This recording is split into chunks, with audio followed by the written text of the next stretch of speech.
एक बार देवी पार्वती भगवान शिव से पूछती हैं, प्रभु, श्रावण महीने का व्रत कैसे करना चाहिए? इस व्रत के क्या नियम हैं और किस व्यक्ति को श्रावण मास का व्रत नहीं करना चाहिए? इस पर भगवान शिव कहते हैं, हे पार्वती, श्रवण का व्रत किन स्त्रियों को नहीं करना चाहिए, इस विषय में बताने से पूर्व मैं तुम्हें एक प्राचीन कथा सुनाता हूं। इस कथा को सुनकर तुम्हें पता चल जाएगा किन स्त्रियों को श्रावण का व्रत नहीं करना चाहिए। जो भी मनुष्य इस कथा का श्रवण करता है, उसके समस्त पाप नष्ट होते हैं और उसे श्रावण मास का व्रत करने का पुण्य भी मिल जाता है। इस कथा को आधा अधूरा कभी नहीं सुनना चाहिए, इससे पाप लगता है। देवी पार्वती कहती हैं, हे प्रभु, मैं इस कथा को पूरा सुनूंगी, कृपया आप वह कथा कहिए। भगवान शिव कहते हैं, हे पार्वती, यह कथा एक स्त्री की है जिसका नाम था सुशीला। सुशीला एक सुंदर और गुणवान स्त्री थी।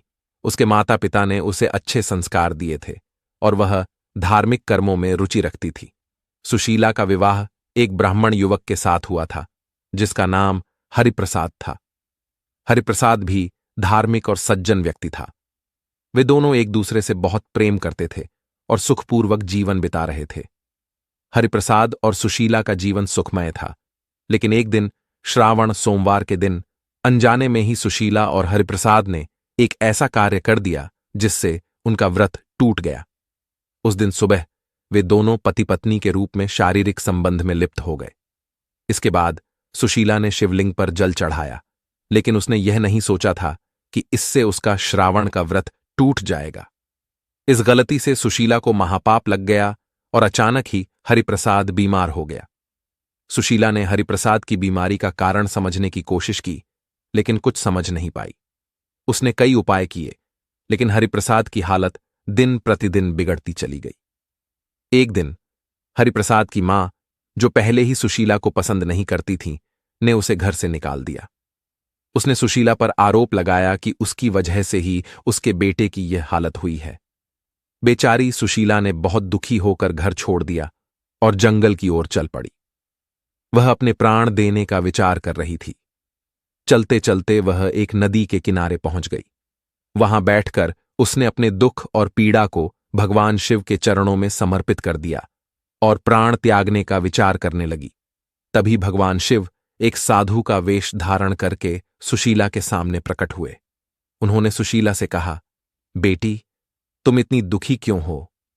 सुशीला ने अपने सभी कष्ट और परेशानी साधु रूपी भगवान शिव के सामने रख दी।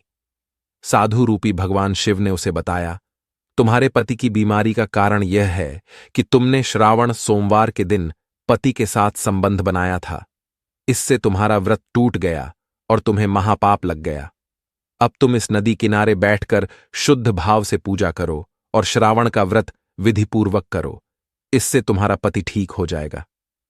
सुशीला ने साधु की बात मानी और पूरी श्रद्धा और भक्ति के साथ नदी किनारे बैठकर पूजा करने लगी। उसने अपने व्रत का पालन पूरी निष्ठा के साथ किया। कुछ दिन बाद उसके पति हरिप्रसाद ने उसकी तलाश शुरू की और अंततः उसे नदी किनारे ढूंढ निकाला। हरिप्रसाद की तबीयत धीरे धीरे सुधरने लगी और वह पूरी तरह ठीक हो गया। सुशीला और हरिप्रसाद ने भगवान शिव का धन्यवाद किया और अपने जीवन को फिर से सुखमय बनाने का संकल्प लिया। भगवान शिव देवी पार्वती को बताते हैं, हे पार्वती, श्रावण मास का व्रत अत्यंत पवित्र होता है और इसे बहुत ही श्रद्धा और भक्ति के साथ किया जाना चाहिए। लेकिन 3 प्रकार की स्त्रियों को इस व्रत को नहीं करना चाहिए। पहली स्त्री है विवाहित होकर भी पराये पुरुष के साथ संबंध बनाने वाली स्त्री। ऐसी स्त्री जो विवाह के पश्चात भी अपने पति के अलावा किसी अन्य पुरुष के साथ संबंध बनाती है, वह इस व्रत को करने की पात्र नहीं होती। उसका यह कार्य अनैतिक और पापमय होता है, जो उसके व्रत को निष्फल कर देता है। दूसरी स्त्री है वह स्त्री जो दूसरों के साथ कपट करती है और बुरा व्यवहार करती है। ऐसी स्त्री जो अपने आसपास के लोगों के साथ छल, कपट और धोखा करती है और जो समाज में बुरा व्यवहार करती है, उसे भी श्रावण मास का व्रत नहीं करना चाहिए। ऐसी स्त्री का हृदय शुद्ध नहीं होता और उसकी पूजा अर्चना फलदायी नहीं होती। तीसरी स्त्री है वह स्त्री जो पतिव्रता न हो और जो अपने पति का अपमान करती हो। वह स्त्री जो अपने पति के प्रति सम्मान और प्रेम का भाव नहीं रखती।